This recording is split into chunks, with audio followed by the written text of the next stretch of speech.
So ayun na nga, nanalangin muna kami bago umalis. So ayun, nag-usap-usap kami sa puntong ito dahil alam namin na yung daan ay mahirap. Dahil ito ay nasa kabilang bundok. Bibisitahin namin yung mga kapatid natin doon na nananirahan. Kami ay mag-abot ng kunting tulong at magandang balita na mensahe para sa kanila. So ayun na nga mga kapatid, kami ay nagsimula ng maglakad para hindi kami gabihan o masyadong hapon na makarating doon dahil kami ay umalis mga bandang 3:30 ng hapon. So ayun na nga, kami ay nagsimulang maglakbay at para punta kami sa aming pararoonan. So ayun na nga, sabi ko nga walang boses dahil nakalimutan namin yung mic na magdala at ngayon, ako na lang yung mag-voice over para i-explain yung video namin kung anong gagawin namin ngayon at kung ano yung mission namin sa video na ito.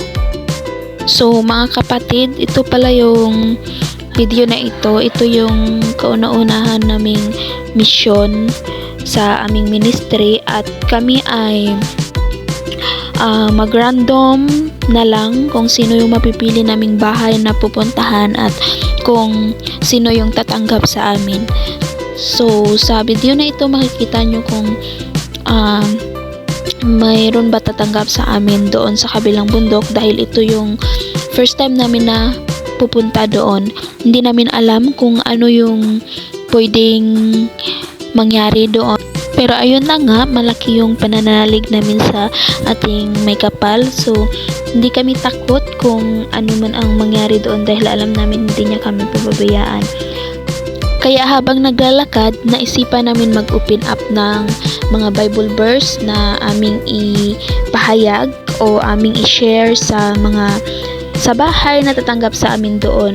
Kaya ito si Sister Gian, siya yung Bible woman natin ngayon at siya yung mag-elaborate at mag-explain sa mga Bible verse na aming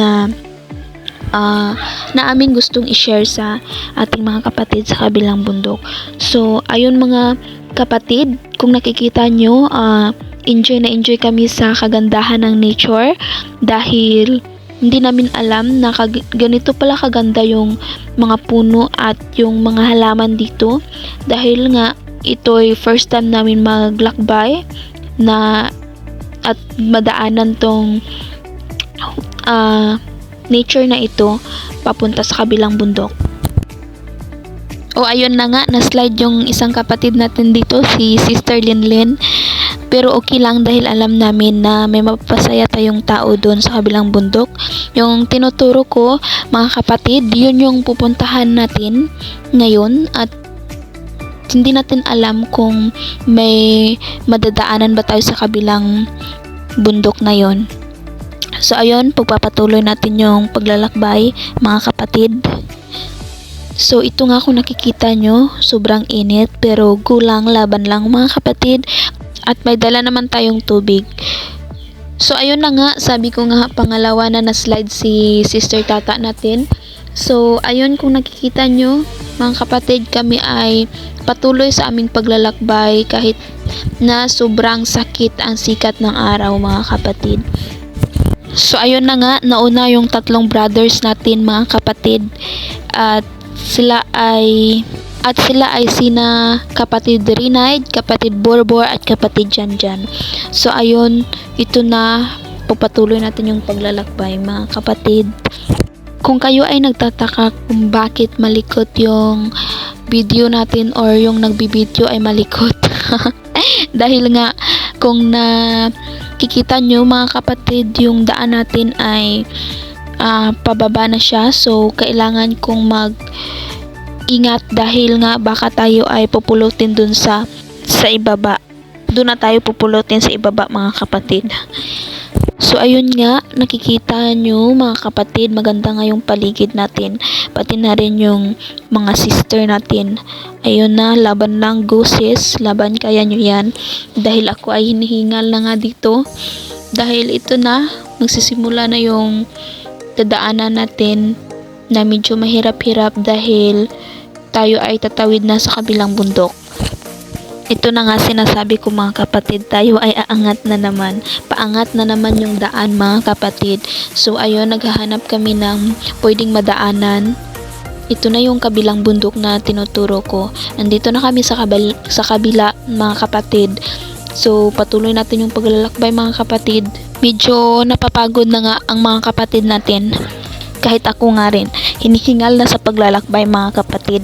Pero patuloy pa rin mga kapatid dahil medyo malayo-layo pa yung lalakbayan natin mga kapatid. Kaya ito nga, si kuya nakikita namin, nandito siya sa kagubatan mga kapatid. May kinukuha siya mga kapatid. Kaya nag-greet kami sa kanya ng magandang hapon. Bilang respeto na rin at bilang maging magalang sa ating kapwa. So, ayun mga kapatid, kami ay patuloy sa paglalakbay. Ayun na, paangat na nga. At medyo hinihinga lang si sister din natin dito mga kapatid. Yung tatlong kapatid nating lalaki, ayun na, nauna na sila mga kapatid. Dahil nga sila ay napakabilis maglakad. Pati na rin pala si Sister Gian, ayun na, nauna na pala siya. So, ako na lang yung naiwan dito mga kapatid. Pati na rin si Sister Tata natin mga kapatid. Ayun si Sister Tata natin mga kapatid. Naiwan kami mga kapatid dahil ayun na nga, medyo hinihingal sa paglalakbay.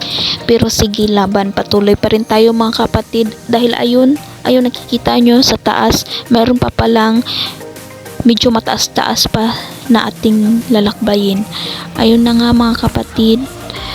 Sige lang, laban lang mga kapatid dahil medyo malapit na tayo sa ating pararoonan. Wow!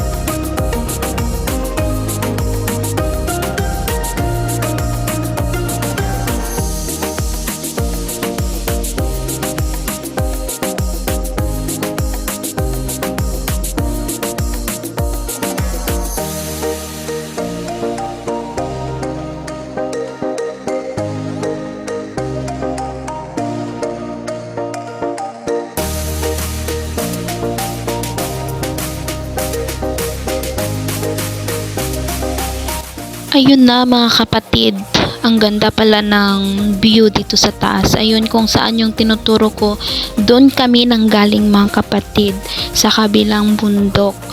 Doon kami nanggaling. So, ayun, andito na tayo sa kabila at malapit na tayo mga kapatid. Yay!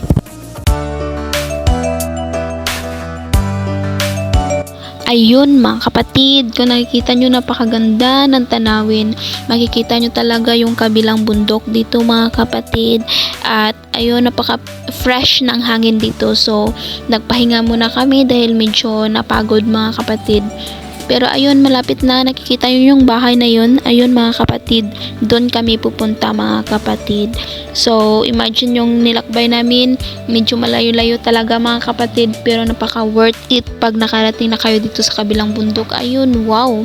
Dahil sa ganda ng tanawin at dahil sa napaka-fresh ng hangin mga kapatid. Ayun na nga mga kapatid, tinuturo-turo ko na yung bahay dahil ako excited na mga kapatid sa aming gagawin na mission ngayon.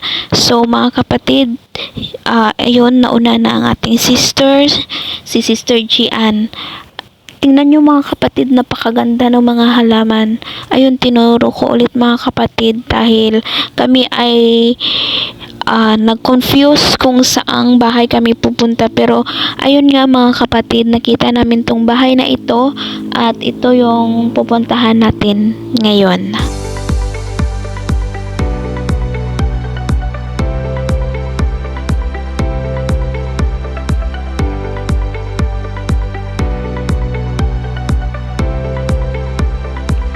Ito na po mga kapatid, kami ay nagtatanong kung pwede ba kaming mag-share o mag-Bible study dito sa bahay nila ni ate, sa ating kapatid dito sa kabilang bundok.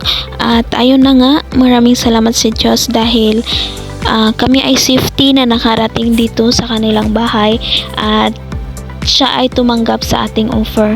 So, ayun mga kapatid, kami ay naghahanda para sa aming isi-share na magandang balita mga kapatid. Nung una, medyo nag-hesitant muna siya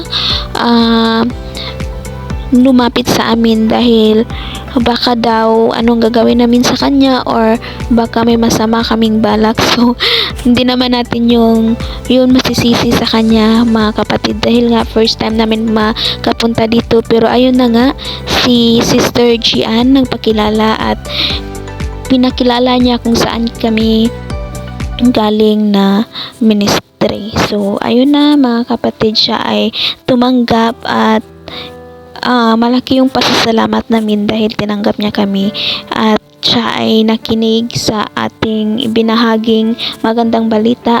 So ayun, sa pagpapatuloy ng sharing time natin, masaya kami dahil willing si ate or yung kapatid nating makinig sa mga gandang balita or sa Bible verse na binabahagi ni Sister Gian. So, pagkatapos nito, kami ay nagbigay ng konting tulong para sa kanya.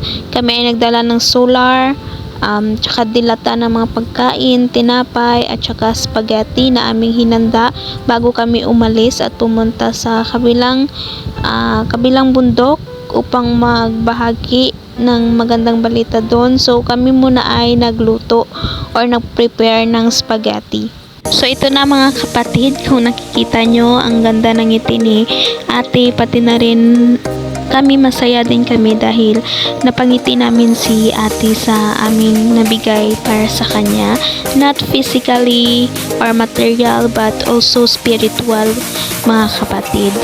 Ayun mga kapatid, sabi niya maraming salamat daw dahil kami ay nakapunta at kami ay nag-share ng konting tulong at magandang balita sa kanya. Siya ay sobrang masaya at nagpapasalamat. So ayun na nga, pupunta kami sa bahay niya at ihatid namin yung dala naming tulong para sa kanya. Doon kami nagkikwentuhan sa hammock or sa duyan dahil mas presko yung hangin doon at mas comfortable daw doon, sabi ni ate. So ayun na mga kapatid, kami ay nagpaalam na sa ating sister dahil kami ay uuwi na at babalik pa sa kabilang bundok, at dahil sa medyo malayo-layo ito, so ayun, kailangan na naming umalis mga kapatid. So ayun nga, sabi nila mag-picture daw muna kami bago umuwi para may remembrance daw kami sa lugar na ito dahil hindi namin alam kung kailan kami ulit makakabalik. Hanggang sa muli po, maraming salamat mga kaibigan at mga kapatid. God bless us all.